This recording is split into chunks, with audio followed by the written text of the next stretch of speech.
Γεια σας, είμαι η Θεοδώρα Ρούμπογλου και είμαι στην ευχάριστη θέση να σας παρουσιάσω τη μεγαλύτερη γιορτή χαράς, δώρων και φιλανθρωπίας που έχει γίνει ποτέ στην Ελλάδα.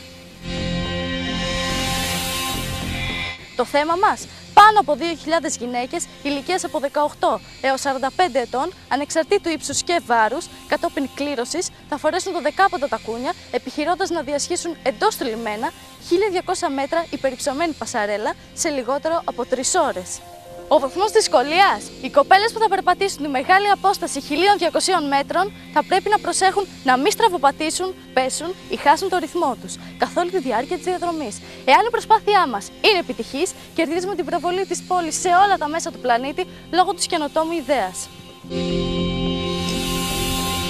Στόχος μας είναι ο συνδυασμός της πρωτοτυπίας και της φιλανθρωπίας, καθότι πρωταρχικός σκοπός είναι η οικονομική στήριξη πολιτών που δεν μπορούν να καλύψουν τις βασικές καθημερινές βιωτικές ανάγκες τους.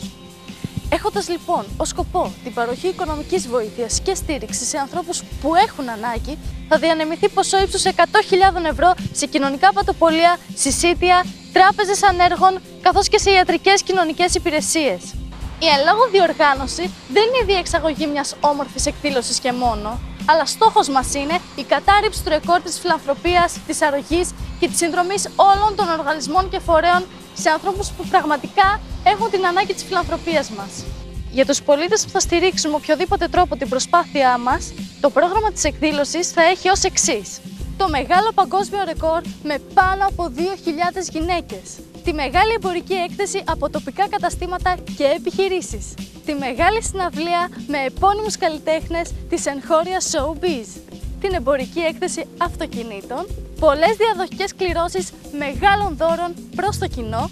και πολλές άλλες εκπλήξεις που σας επιφυλάσσουμε.